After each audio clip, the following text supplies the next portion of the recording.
Добрый день.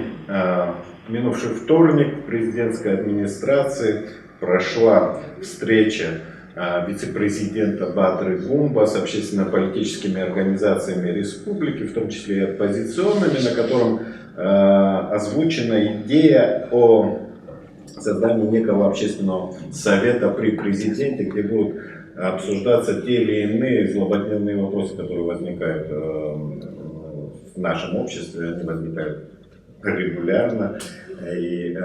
Так что мы об этом, и не только об этом, но и вообще об обстановке политической в стране, о том, о ситуации в стране политической, мы будем говорить, наверное, с самым влиятельным абхазским политиком, приближенным к президенту Аслану Жане, наверное, с Сергеем Мироновичем Шамбо.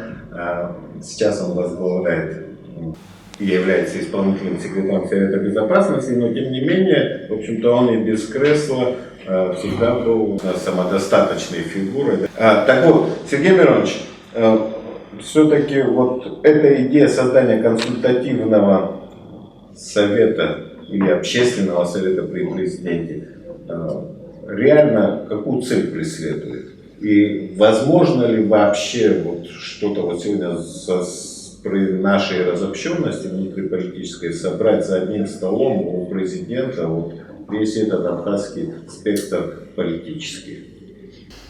Ну, как раз таки одна из основных целей этого мероприятия было собрать разных людей, представителей разных взглядов политических и авторитетных, уважаемых в обществе людей для того, чтобы обсуждать, советоваться и принимать какие-то решения на основе вот такого консенсуса мнений. Ну, были разными, на самом деле, одни говорили, что у нас есть общественная палата, другие какие-то возможности. Но я думаю, все-таки, чем больше таких каналов связи с общественностью президента, тем лучше. Это же дополнительная возможность поделиться мнением с общественно активными людьми. Чем больше таких контактов в обществе, тем полезнее, я думаю, для власти. Это собирает общественное мнение, и можно анализировать его и делать уже правильные выводы. Чем больше информации, понятное дело, тем правильнее можно сделать выводы. Такие попытки были и раньше предприняты при других президентах Республики Абхазия. Ну, честно говоря, особо эффективности не было тогда. Я не знаю, как получится сейчас, но во всяком случае первая встреча, мне кажется, была хорошей, потому что практически никто не проигнорировал из тех, кто были приглашены на эту встречу. Кто? Айтгалара. Вот Айтгалара только не было, а остальные все были представлены политические силы. А почему, допустим, Бадра Гумба вел, а не президент? Ну, это сперва предварительная встреча, на которой нужно было определиться с мнением, нужна такая платформа или не нужна. Если она нужна, то дальше, конечно, она будет при президенте сформирована соответствующим порядком проведения. Но все практически присутствующие подтвердили, что такая площадка нужна, дискуссионная.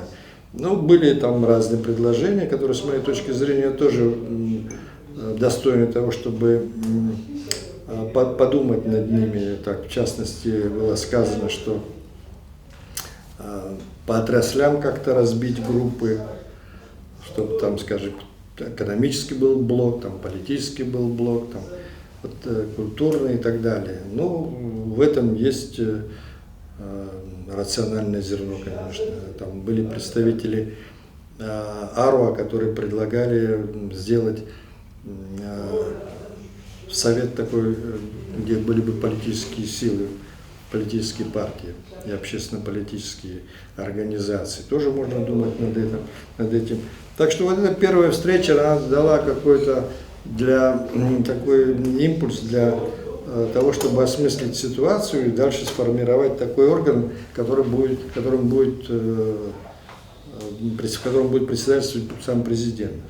Но я вот вчера смотрел комментарии там оппозиционных представителей оппозиционных организаций по итогам этой встречи, и они весьма осторожно высказывались. Больше говорили, наверное, я так почувствовал, по крайней мере, что больше нет, чем да, участвовать будут. И для них там было очень важным как бы тот аспект, что месяц назад прошла, месяц или там полтора назад, здесь же в здании президентской администрации прошла встреча политических организаций, и все эти организации были те, которые поддерживали там Аслана Бжани на президентских выборах, и была создана вот по итогам той встречи коалиция, да, пропрезидентская, да, и вот как бы и они апеллируют, вот исходя из этой встречи, они говорят, в общем-то, вектор не изменился, то есть вот эта раздробленность внутри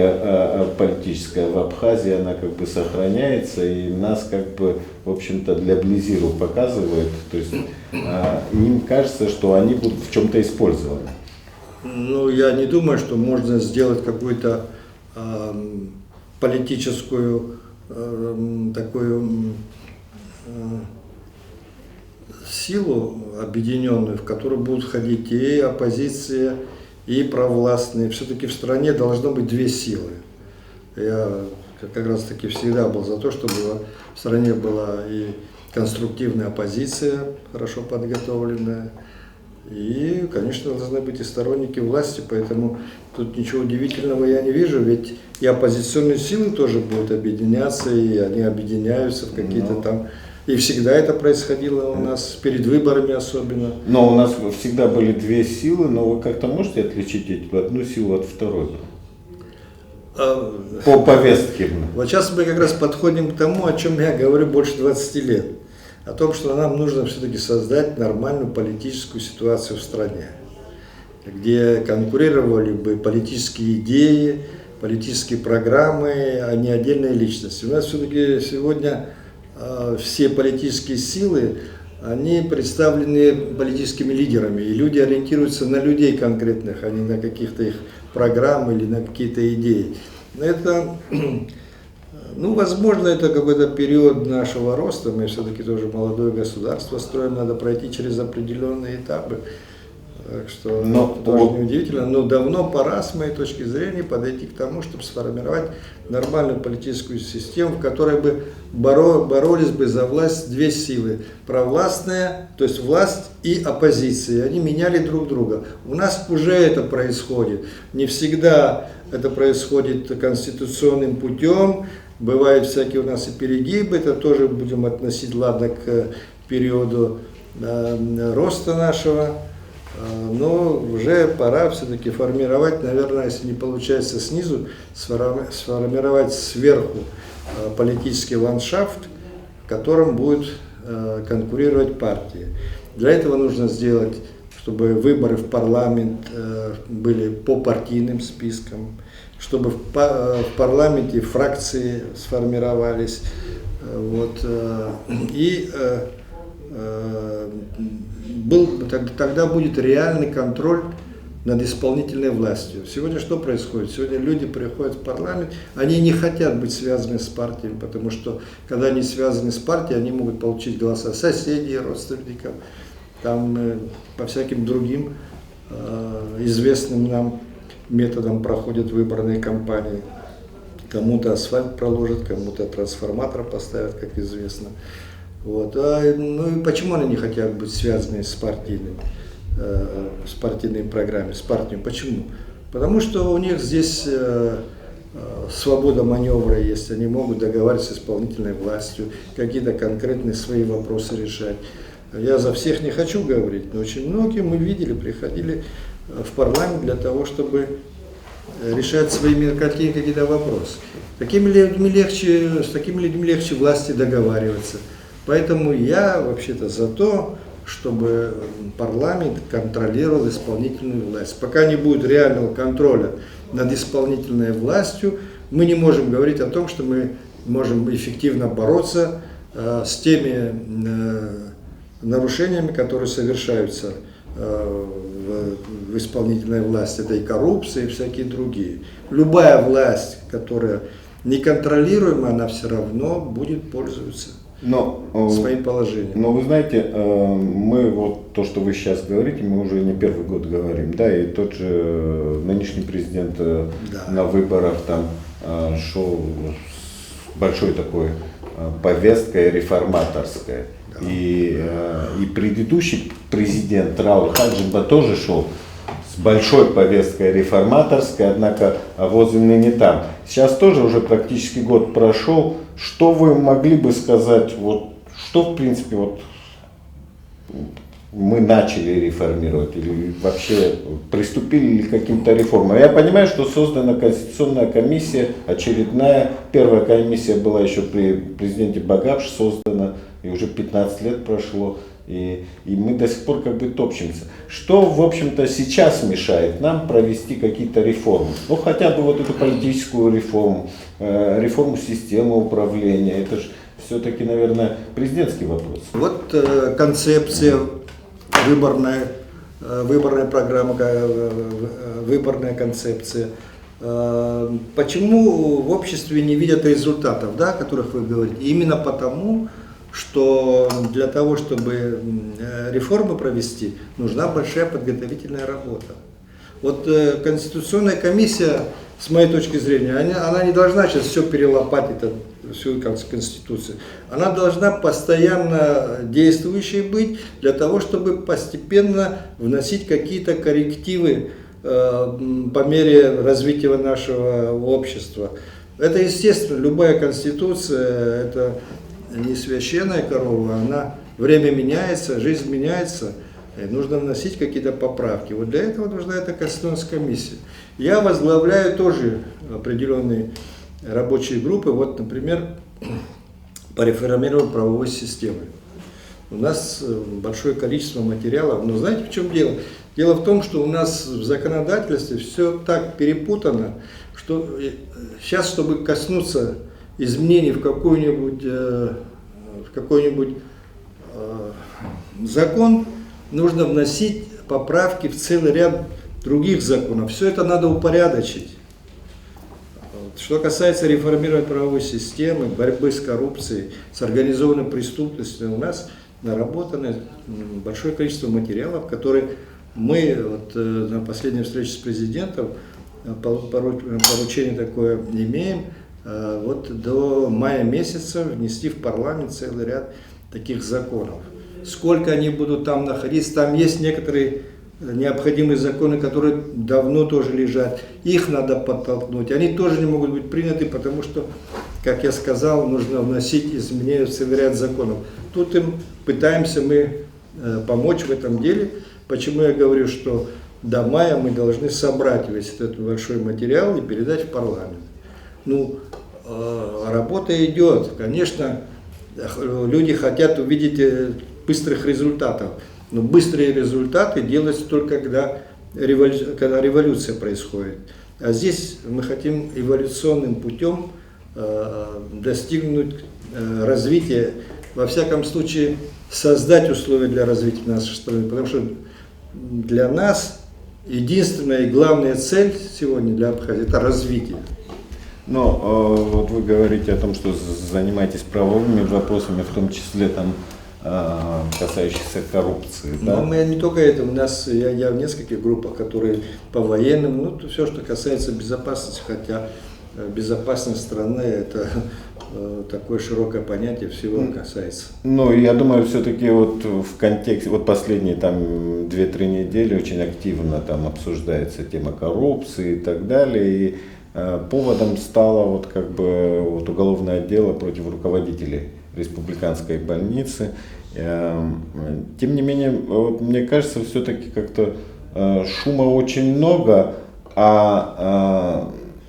наверное, в общем-то, лицо абхазской коррупции, оно далеко не такое, которое там вот сейчас пытаются как бы представить, да, там в виде там Даура Гургуля, который, в принципе, которого я там знаю, допустим, с детства и очень скромно живет, да, и Будет ли эта борьба, в общем-то, такой реальной борьбой, или она такая эпизодическая, и вот мое впечатление, по крайней мере, что нынешняя борьба с коррупцией, это вот как бы просто может быть некий пиар-элемент, как бы показывающий какую-то работу в этом направлении. С другой стороны, тоже как-то выборочно производится, то есть это вот как бы политически ангажированный выбор, да, людей, тех, которые там либо вот такие откровенные сторонники там прошлой власти или там нынешней оппозиции и так далее. То есть у меня такое, по крайней мере, впечатление складывается. Ну, давайте посмотрим, что будет дальше. У нас намерения серьезные, и правоохранительные структуры Абхазии, прокуратура, МВД, Верховный суд, мы неоднократно встречались вместе, обсуждали план наших действий совместных, настроены решительно. И я думаю, что в ближайшее время вы услышите еще много интересных новостей. И это не должно быть расправой над какими-то отдельными личностями. Речь должна идти о тенденции. Тенденция заключается в том, что мы серьезно собираемся бороться Ну вот смотрите, с... Сергей Иванович. Президент в своей выборной кампании как главную свою задачу заявил вот реформу правоохранительной системы. И дело в том, что мы все прекрасно понимаем, развитие страны экономическое не может быть без того, чтобы здесь был правопорядок. Сюда не пойдут ни инвестиции, не придет бизнес, который любит, как известно, тишину, как говорится. Поэтому это первостепенная задача. Безопасность внешняя и внутренняя. И вот этими вопросами, кстати, Совет Безопасности сейчас непосредственно, вот эти бумаги, что у меня здесь лежат, они как раз связаны с безопасностью внешней по линии Министерства обороны, безопасностью внутренней по линии правоохранительных органов. Ну вот смотрите, понятно, что год работаете, год новая власть работает, но уже... Я работаю не год. Нет, я говорю, новая власть. Полгода. Да, новая власть работает как бы уже почти год. И понятно, что да, там есть, конечно же, и люди, которые там исполняют реально свой долг, а есть те, которые, в общем-то, для которых должность это средство наживы, да. И, по крайней мере, есть повод, наверное, говорить об этом, исходя из того кризиса энергетического, который в Абхазии образовался. И я помню это совещание, на котором очень эмоционально выступал министр внутренних дел Дбар, и когда он говорит о том, что министры, отдельные чиновники покрывают людей, которые там занимаются этим криптобизнесом. Есть ли вообще вот как бы проходило ли какое-то расследование? Знаете, что я вам скажу по этому вопросу? Да, проходило, и есть люди, которые наказаны, но это в основном сотрудники энергетической нашей компании, потому что были основания предполагать их, так сказать, заинтересованность в этом деле. Ну, что касается вот этого кризиса, который у нас возник, я вот честно скажу, никто из членов моих семьи, никто отношения к этому бизнесу не имеет. Но ничего криминального я в этом деле не вижу. Я был бы рад, чтобы все имели бы в Абхазии возможности такие. Это хороший способ зарабатывания денег. И люди не знали, что это противозаконный бизнес, когда им начинали. Когда люди покупали, что-то продавали, какое-то свое имущество, потратились на это дело. А потом просто оказалось, что у нас недостаточно энергии. Если у нас было бы достаточно энергии, вот, пожалуйста, в Сухум ГЭС. Вот они инвестировали, бизнесмены, в эту гидроэлектростанцию. При ней есть вот этот дата-центр, где вот это законно происходит добыча криптовалюты. Но с другой стороны, государство, да, при том, что да, граждане получают, для отдельных граждан, которые имеют эти криптофирмы, это, конечно, выгода, курс растет как на дрожжах, но тем не менее бюджет от этого ничего не зарабатывает. Да, но как так получилось, что мы вот это все разрешили, ждали 600 миллионов как минимум в год заработать для бюджета, а ничего не вышло, кроме убытков. Вы знаете, я вот разбирался в этой ситуации, получается, что никому не разрешали. Ни у кого разрешения на этот бизнес и нету как раз таки. Черноморье. Ну, надо было, наверное, как-то рассчитывать на эту ситуацию. Мы в итоге создали очень кризисную, и президент, и вот сейчас... Пока жареный петух не клюнул, никто не понимал, к чему это приведет. Но уже несколько месяцев, Сергей Миронович, прошло. Нет, сейчас Черноморэнерго говорит о том, что опять рост пошел потребления на 100 мегаватт по сравнению с январем месяцем увеличилось. То есть при этом президент грозил там. Вот. Ну на самом деле нет, давай честно скажем, на самом деле многих отключили. И это выровняло ситуацию. То, что в последнее время опять потребление возросло, но энергетики связывают это с похолоданием, которое наступило, да, люди электроприборы включают. Хотя всем известно, и они сами это прекрасно знают, и правоохранительные органы, что здесь не все еще сделано, потому что многие опять включились после того, как их выключили. Это все имеет место. Это тоже была не разовая акция, вот то, что президент проводил эти совещания. Эта задача поставлена долгосрочная, вот я имею в виду запрещение вот этой деятельности. И этим будут заниматься и дальше. Но у нас на Совете Безопасности рассматривался энергетический? Рассматривался на Совете Безопасности, разные другие были встречи у президента. Но в итоге мы сейчас получаем российский свет, то есть по определенным тарифам, там 2,60, кажется, да? Да. Кто в итоге вот за долг, я думаю, там 2-3 миллиарда накопится, то есть с учетом того, что у нас уже есть долги, это 3 миллиарда. Как мы будем выкручиваться из этой ситуации? Ну, придется выкручиваться. Кстати, же не первый раз это происходит, это практически каждый год происходит. Не, ну на такой длительный период не было, да. Но опыт такой есть, когда из тех же инвестиционных проектов перенаправлялись средства, да, где-то мы пострадаем, какие-то не будут осуществлены проекты, которые могли бы быть осуществлены. Все это, к сожалению, сложилось не только из-за криптовалюты, а из-за того, что вот поставили Ингургес на ремонт. Ну что делать? Ну вот такая ситуация была. У нас проблема с энергетикой не только у нас. Энергетический кризис, он во многих странах, вы посмотрите, стало холодно в Соединенных Штатах Америки, и вон Техас замерз фактически. Это проблема будущего энергетики. Надо искать выходы, и нам тоже надо искать выходы из этой ситуации. Как-то обсуждается этот вопрос? Обсуждается. Нет, я просто слышал варианты разные, это еще несколько месяцев назад, о том, что перепадные ГЭС будут приватизированы, о том, что... Не приватизированы, у нас не может быть приватизированы. Отданы в аренду. Возможно, да, если это будет привлекательно. Да, там есть предложение создать дата-центр серьезный, крупный. Там могли бы мы частично этих поставить, те, кто хочет криптовалютой заниматься, часть электроэнергии давалась бы стране, и в бюджет страны шли бы тоже серьезные поступления. Они столько лет, 30 лет стоит в разрушенном виде. Вот энергосети я тоже читал, что энергосети тоже Россети могут. Такие предложения были. Еще я когда был премьер-министром, мы даже были близки к тому, чтобы заключить соглашение, но мы не могли пойти на то, чтобы тарифы поднялись. В то время, даже и сейчас это трудно. Но с этим когда-нибудь нам... Я сейчас даже в России говорят о том, что возможно будет повышение платы за... Ну и у нас тоже обещают. Ну, вы знаете, это же продукт. Да.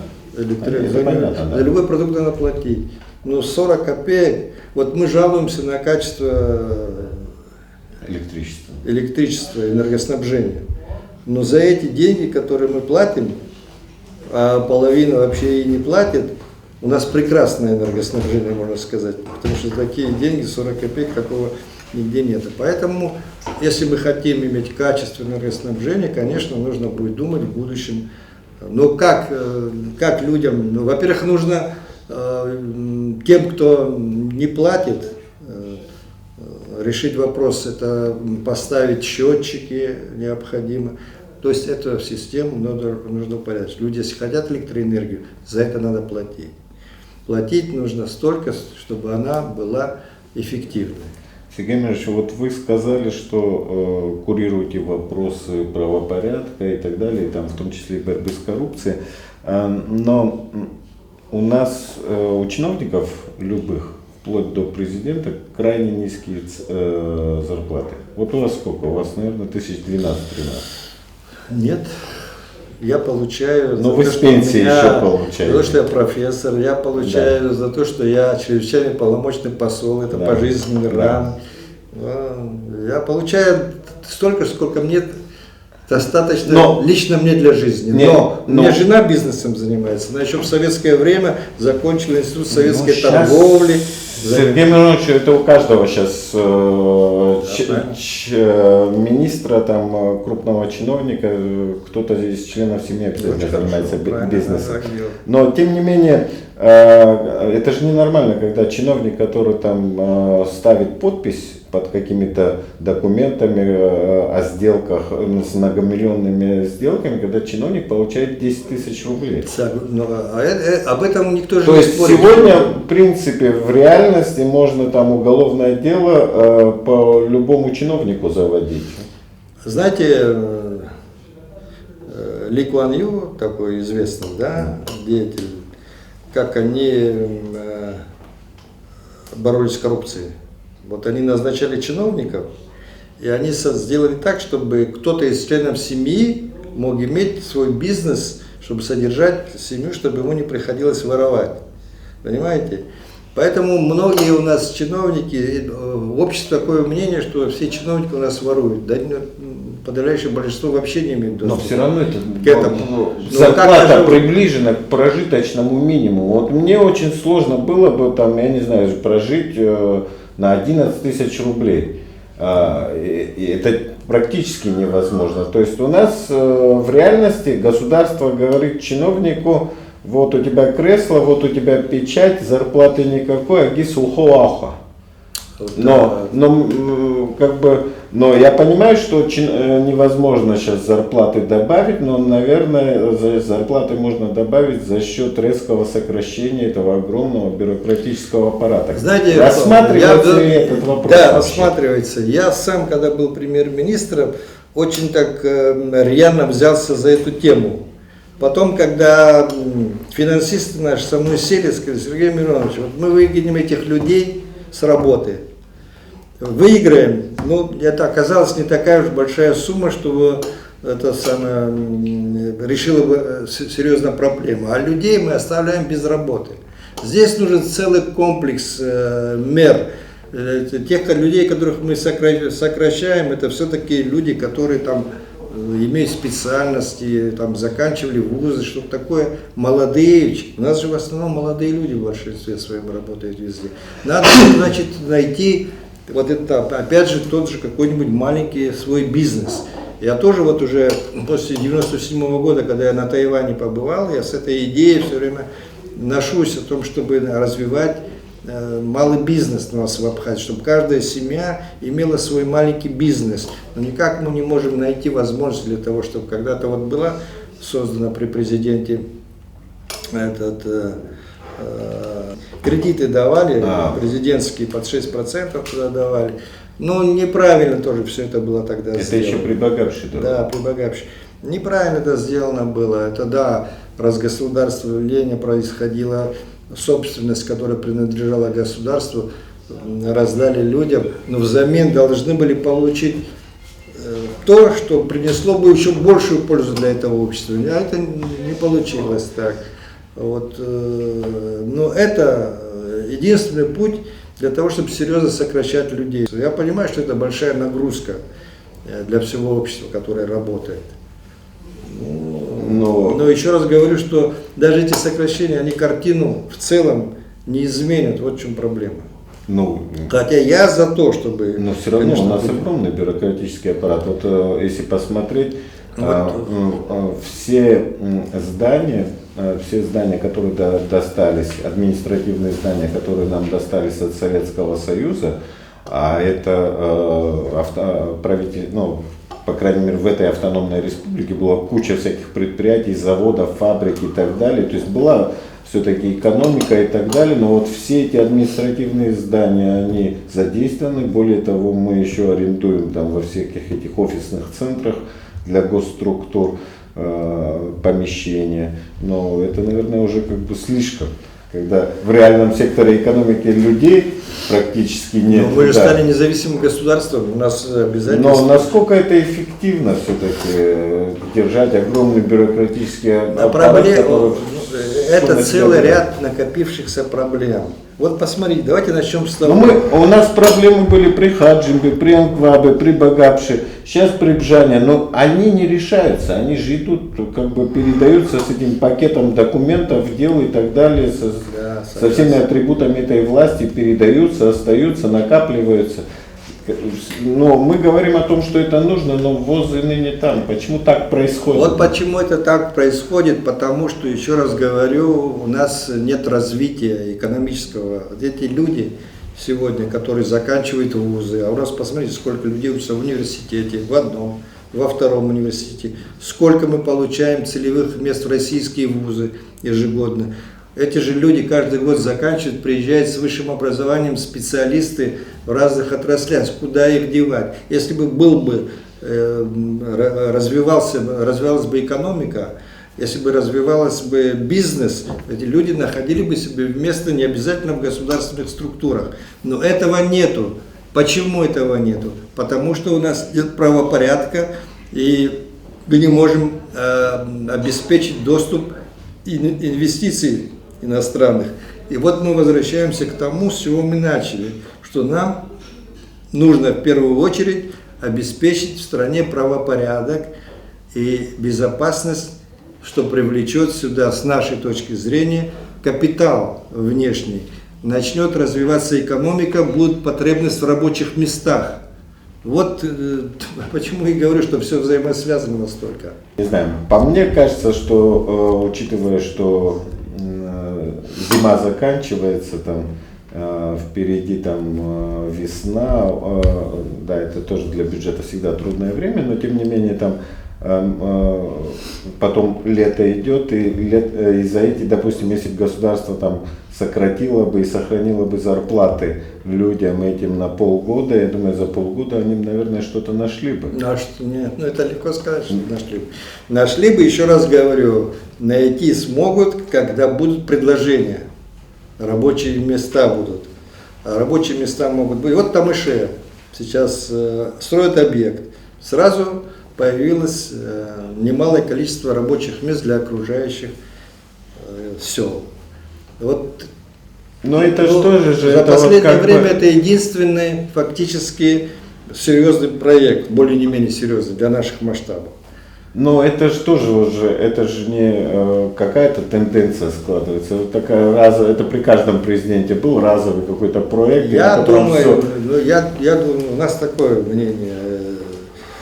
Абхазия не может быть непривлекательной. Она климатические особенности, рекреационные, на берегу Черного теплого моря и так далее, климат прекрасный. Она будет привлекать людей. И мы видим даже сегодня количество туристов. Абхазия, маленькая Абхазия, одна из доминирующих стран по туризму для российского туриста. Она будет привлекать. Еще раз повторяю, если мы сделаем привлекательной страну для бизнеса, для инвестиций. Вот наша задача. Почему и президент Бжане в своей программе, еще раз повторяюсь, говорил, что в первую очередь нужно правопорядок навести, реформ, а для того, чтобы правопорядок навести, нужно реформы в правоохранительной системе серьезные сделать, чем мы и занимаемся сейчас. Вот только создав благоприятные условия для инвестиций, мы можем ожидать притока капитала, развития бизнеса, создания рабочих мест. И тогда у нас же каждый год молодые люди заканчивают, приезжают сюда, куда их девать? Ну, это тоже, наверное, вопрос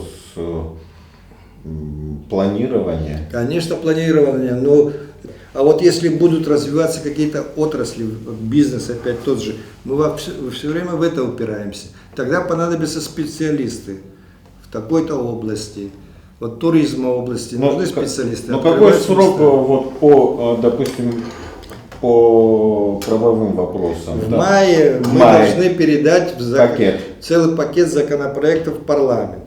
Дальше это вот парламент, он может это годами рассмотреть. Ну, парламент будет этим заниматься, но у нас есть дорожная карта, план действий тоже разработанный поквартально, что мы должны в каждом месяце какие мероприятия проводить, и уже мы этим занимаемся. Помимо того, что законы, мы еще там концептуальные вещи тоже закладываем. Ну, президент имеет право законодательной инициативы вот в этой это пойдет. виде уже там что-то ожидается вот вслед за майскими приготовлениями? Нет, не вслед за майскими, а параллельно этим делается. Я не знаю, как оцениваете вы ситуацию, но сегодня, скажем, криминогенная ситуация значительно уже отличается от того, что было недавно. Так что эти органы работают, и во-первых, потому что там они увидели стимул, они увидели поддержку политическую, и есть прямые такие указания действовать решительно.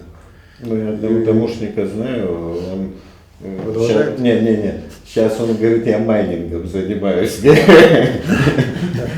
То есть это стало более выгоднее. Ну вот видите, вот этим мы могли тоже многие проблемы решить, если дать каждому по майнингу, но нету энергии. Будем решать этот вопрос. Может быть, когда-нибудь там есть, кстати говоря, уже начали приходить инвесторы зарубежные. Но пандемия, опять же, помешала. У нас сейчас границы закрыты. Иностранные граждане не могут заезжать. В Абхазию могут заезжать только граждане России. Даже в Белоруссии не могут заезжать граждане. Вот. И поэтому все это затормозилось. Пандемия, она же отпечаток оставила не только на Абхазии, во всем мире кризис экономический. Это нас не могло касаться. Все обвинения, понимаете, от нынешней власти, они не объективны с моей точки зрения. А есть объективные обвинения? Объективные, с моей точки зрения, просто у нас разные... Но все-таки мне вот кажется, все-таки, при том, что я действительно очень хочу, чтобы что-то изменилось. Я бы хотел, чтобы быстрее было. Да, но пока вот мне кажется, что иногда... Вот сейчас президент последний месяц-полтора он активный, но до этого очень пассивный. Во-первых, он болел, это с пандемией было связано. Во-вторых, я вам хочу сказать, вот в этом плане у нас разные характеры. Я вот вижу, он каждый документ сам изучает. Вот приходят ко мне документы с подчеркнутыми, выписанными, я вижу, что он их изучал. Потом он передает экспертам, собирает мнение экспертов, очень скрупулезно подходит. Есть такой тип руководителей. Я, например, люблю как-то все быстро. Багак что же такое был? Он тоже быстро решать любит.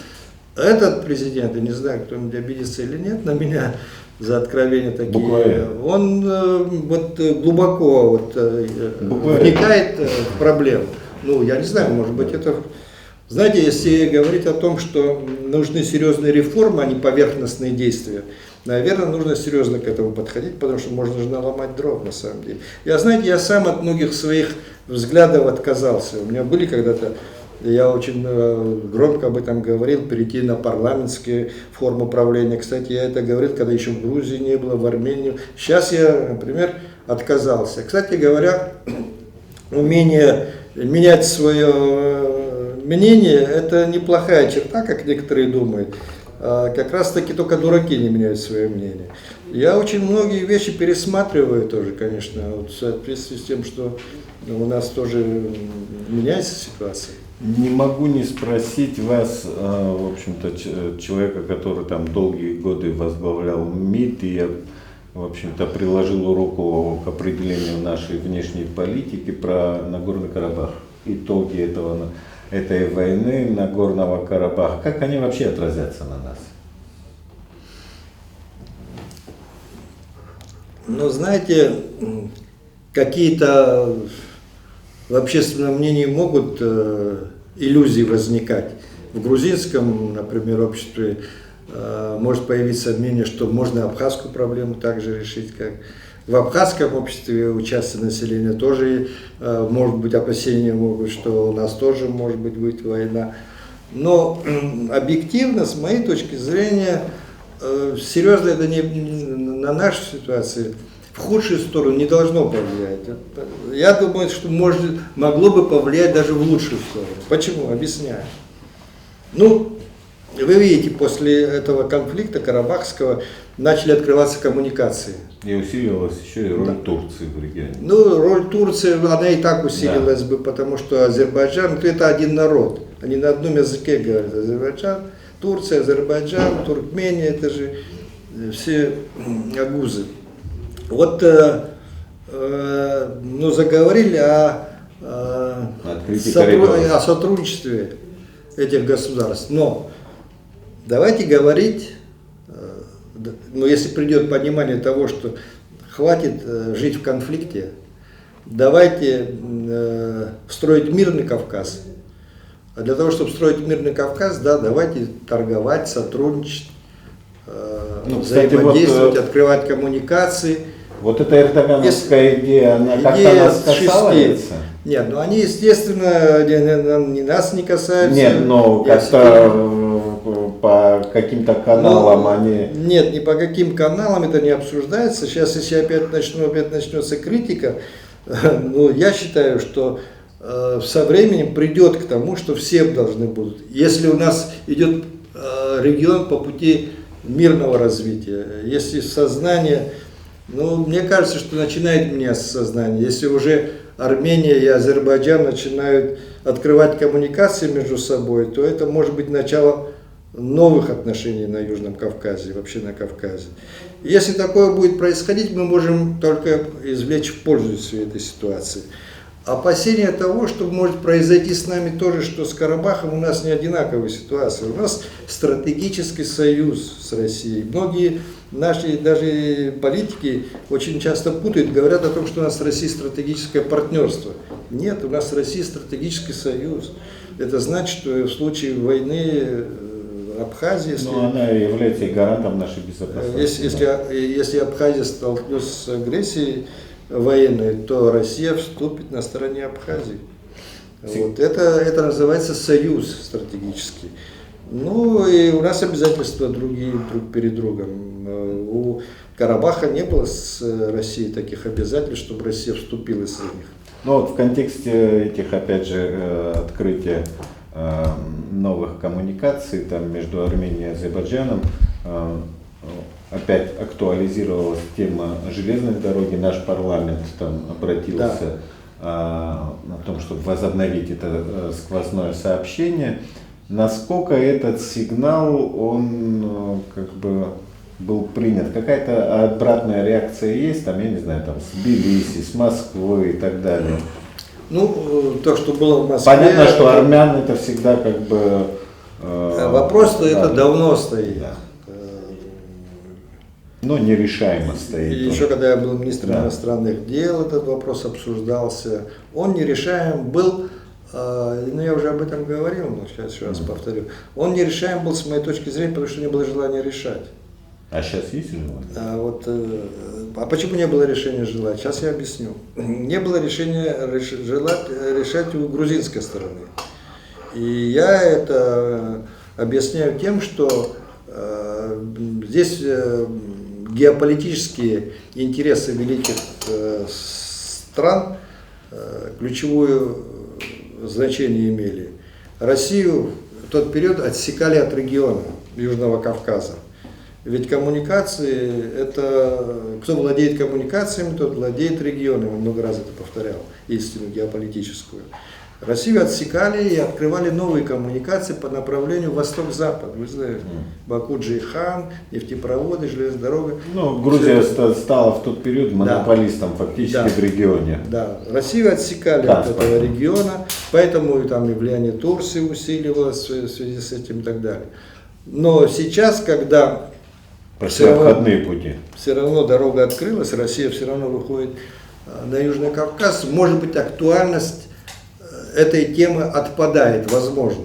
Надо разговаривать, наверное, на эту тему, но у нас тогда, как сторонников, так и противников немало было этого. Вы помните, когда речь шла о том, что вообще нам не нужна эта железная дорога, потому что она идет вдоль Вдоль берега. морского побережья, занимает самые, так сказать, привлекательные территории прибрежные и так далее, что другие говорили, что на экологию это А влияет. в самой власти есть видение, что мы хотим от Вы этой знаете, железной дороги? мы серьезно еще этим вопросом не занимались. Парламент занимался этим вопросом, да. Но это же вопрос, который надо с Грузией договориться. А с Грузией разговаривать это табу. Ну, на этом, в общем-то, все. Спасибо, Сергей Миронович. Мы поговорили сегодня злободневно с исполнительным секретарем Совета Безопасности Сергеем Мироновичем Шамбо. Ну, до новых встреч.